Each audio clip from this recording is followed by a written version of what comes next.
Guys, we are watching the US dollar facing its biggest fight of its life right now. The US dollar is in real trouble. I'm going to tell you what happened this week, which I think is an absolute game changer for US monetary policy and, frankly, global power structure. You know, we've been talking about the New World Order, what that's going to look like. The United States and the globalists that run the World Economic Forum want what they call a unipolar order, right? One sort of globalist cabal that's running the show. Well, there are other countries that have a different opinion of that and do not believe that we should have a unipolar order. They want a multipolar order, that every country, territory, land, customs, cultures are all different. You're really going to run what happens in Russia and Canada and Brazil with one government run out of Brussels, right? Doesn't make any sense. But that's what the globalists want. They also want a one world sort of digital currency that they control everything. Again, other countries have a different opinion of that, and they don't think that globalists should be running the show.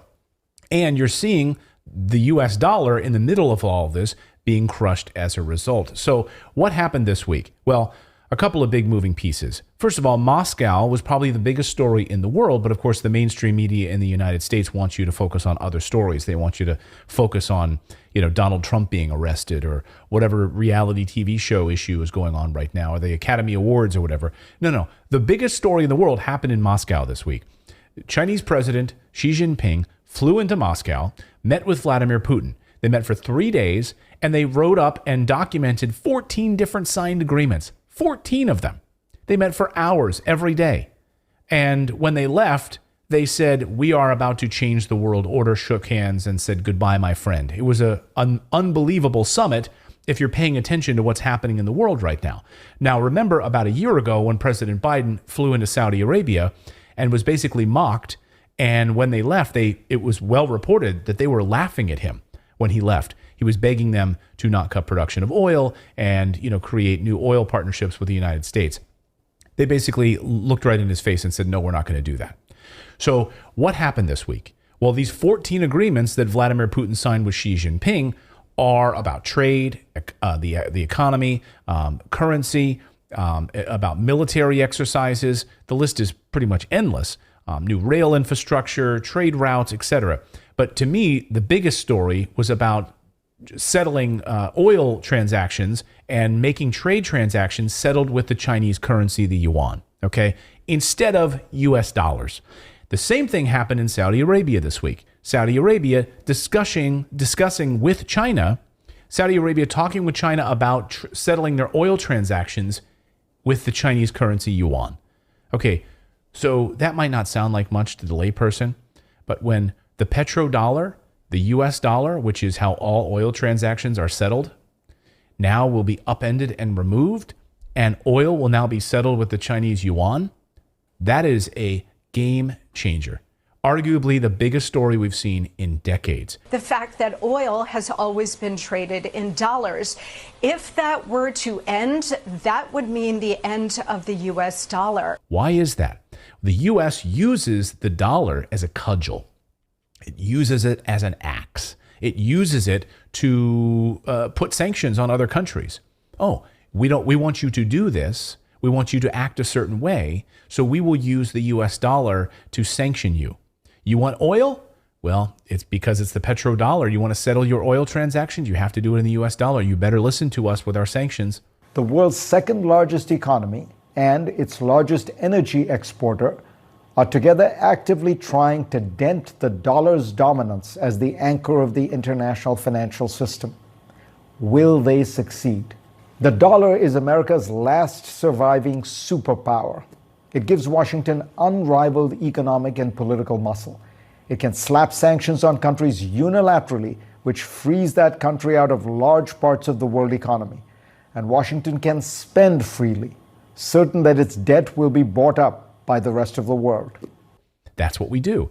Now imagine if we remove the US dollar from oil transactions. Well, what happens? The US cudgel of sanctions starts to move away, starts to dissolve, and US power is dissolving. And that's why you're seeing this week, over the past 48 hours, the United States ramping up, wanting to increase their military budget by 40% to attack China. These are the words literally from our defense secretary, that we're adding 40% to our defense budget for readying for war with China. This is why. It all comes down to the US dollar. It's about nothing else. It's not about Chinese soldiers showing up in your backyard and trying to steal your pool toys. No, it's about the economy. It's about the power of the US dollar versus the Chinese yuan. And it's about a new global power alliance. So folks, pay attention to what's happening here. In fact, we had one of our team members, our bookkeeper, even reached out to us this morning and said, my husband and I are very concerned about what's about to happen. If Saudi Arabia switches from the US dollar to the Chinese yuan, what does that mean for the US dollar? We've been warning you here on the show what's happening to the US dollar. All you need to do is look at what Jerome Powell just announced this week, right? Which is a rate increase. Okay, a small rate increase, but then Fed watchers are seeing that we're going to see rate cuts in June and December. That means they're throwing their hands up saying, we don't know what to do anymore. We're done. We're going to let the market sort itself out.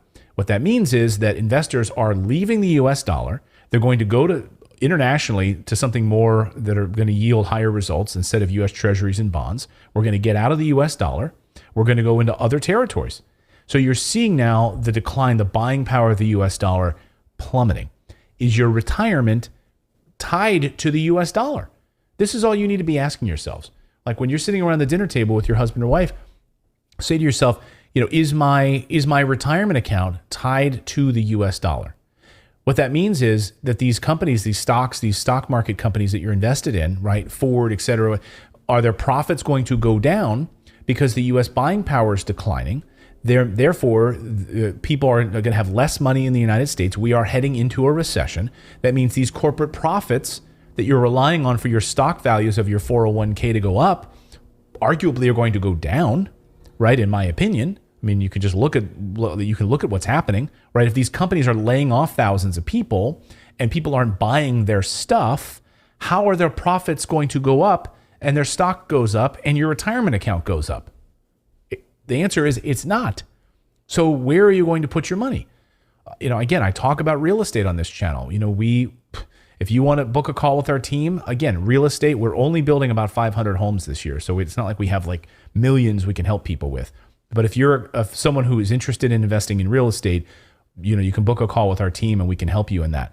Also, I recommend, personally, I recommend gold and silver and things like that. Actual tangible assets. Real estate is the top of my list. Gold, silver, those three. That's it for me, right? That's like the list for me. And I have a little bit of Bitcoin. But those are the tangible assets that have sustained for thousands of years. So again, if your retirement account is tied to what the US dollar is doing, buyer beware. Protect your family. I don't care what you do. I don't care if you buy eggs. I care that you don't get screwed. That's all I care about. I really, really do.